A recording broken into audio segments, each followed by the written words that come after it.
এটি হচ্ছে কিশোরগঞ্জের চৌধুরী পাম্পের যিনি অনার তার গ্রামের বাড়ি। Hello guys, welcome to my new another blog video. আশা করি আপনারা সকলেই ভালো আছেন। আলহামদুলিল্লাহ আমি অনেক ভালো আছি। আমরা তিন বন্ধু মিলে চলে গেছিলাম চৌধুরী পাম্পের যিনি অনার তার বাড়িতে। এর আগেও আমি একবার এসেছি, কিন্তু তখন ব্লগ ভিডিও বানাইনি। এবার আইলাম বন্ধু বান্ধবদেরকে নিয়ে। এটা হচ্ছে গেট, যেটা প্রবেশ পথ। আর চৌধুরী যিনি নামে পরিচিত তিনি বসে রয়েছে, তাকে সালাম দিলাম। তিনি জিজ্ঞাসা করলো বাড়ি কোথায়, বললাম তালজেঙ্গা। জিজ্ঞাসা করছে পড়াশোনা করো, আমি বললাম পড়াশোনা করি। পরে বলতেছে তাহলে ভিতরে যাও, অনেক দূর থেকে যেহেতু আসছো। তারপরে ওনার কাছ থেকে পারমিশন নিলাম, ভিডিও করা যাবে ভিতরে। বলছে আচ্ছা করো, সমস্যা নেই। আর উনি অনেক ভালো মনের মানুষ, তার সাথে কথা বলে বুঝতে পারলাম। ভিতরে সৌন্দর্য আমার ভিডিওতে উপভোগ করুন। এই দেখতেই তো পারছেন, এটাই হচ্ছে মেইন ভিলা, যেটারে মনে করেন যে অনেক সুন্দর করে সাজাইছে। আর সামনে দিয়ে রয়েছে একটা পুকুরের ঘাট রয়েছে, অনেক সুন্দর, একটু পরে দেখাবো আপনাদেরকে। আর দেখতে পাচ্ছেন অনেক সুন্দর কইরা চারপাশ দিয়ে অনেক সুন্দর কইরা মানে গাছ গাছালি লাগাইছে। সামনে রয়েছে একটা আম গাছ, এটার ভিতরে আরো আম গাছ রয়েছে। আর অবশ্যই ফুলগুলা একটু অন্যরকম হয়ে গেছে, মানে আগে আসলে অবশ্য ফুলগুলো আরো সুন্দর হইতো, ফুলগুলো ফুটে থাকতো। ফুলগুলো এখন আর অতিরিক্ত ফুটে নাই। আর এই জায়গাটা বিকালে আসলে আরো বেশি সুন্দর ছবি তুলতে পারবেন। এই জায়গাটাই রোদ পড়লে ছবি সুন্দর হয়। এই যে এইটা সাইডটা হচ্ছে রাস্তার সাইড, এই জায়গা দিয়ে মনে করেন যে আমরা আসছি কিছুক্ষণ আগে। এই সামনে দেখতে পাচ্ছেন অনেক সুন্দর সবুজ দেখা যাইতেছে। আর সামনে যেটা দেখতেছেন এটা মসজিদ। আর এই যে সামনে কিন্তু অনেক আম গাছ রয়েছে, এইখানে আবার মৌমাছিও আছে।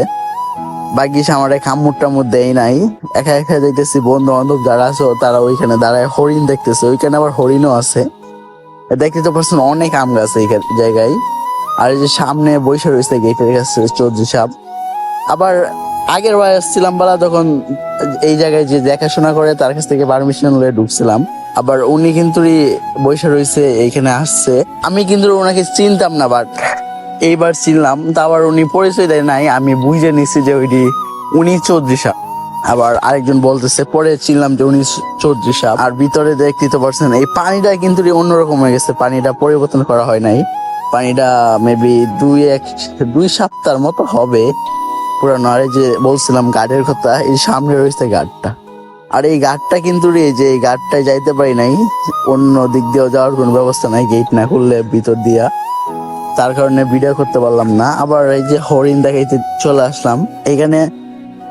সেদিন আসছিলাম যখন, সেদিন অনেক মেয়েরা আসছিল, তার কারণে মনে করেন যে হরিণ গুলা ভালো মতে দেখতে পারি নাই, যাই নাই মেয়েদের কারণে, তারা দাঁড়ায় আসছিল।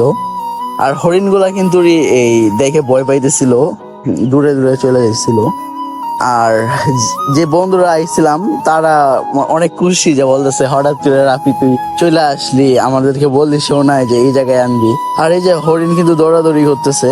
আমরা অনেকেই যাই হরিণ দেখার জন্য চিড়িয়াখানায়, কিন্তু যারা গ্রামের আশেপাশে রয়েছে যাদের বাড়ি, তারা চাইলে এখানে আসতে পারেন। এই জায়গার লোকেশন হচ্ছে ময়মনসিংহ জেলার নান্দাইল উপজেলার রাজগাতি ইউনিয়নের বনাটি গ্রাম। আর আবার কিশোরগঞ্জের মধ্যে রয়েছে এই আলমগীর সিটির ভিতরেও কিন্তু হরিণ রয়েছে, আপনারা গেলে দেখতে পারেন। আমি যখন ভিডিও করে চলে যেতেছিলাম তখন চৌধুরী সাহেব ডাক দিচ্ছে আমারে, ডাক দিয়ে নিচ্ছে, যে বলতেছে অনেক কিছু জিজ্ঞাসা। মানে অনেক ভালো মনের মানুষ। ভিডিওটা করা হয় নাই, তখন ভিডিও অফ ছিল। আমরা এখন চলে যেতেছিলাম, চৌধুরী সাহেব বসে রয়েছে ভিতরে। আর এই ঘাটটা কিন্তু অনেকটাই সুন্দর। আর এই জায়গাটা কি চৌধুরী সাহেবের না স্থানীয় যারা বসবাস করে তাদের, সঠিকটা জানি না। আর কিশোরগঞ্জবাসীর সকলের কাছে আমার একটা আবদার, যে সকলে আমাকে ফলো দিয়ে পাশে থাকবেন। আর ভিডিওটি ভালো লাগলে লাইক কমেন্ট শেয়ার দিয়ে দিবেন।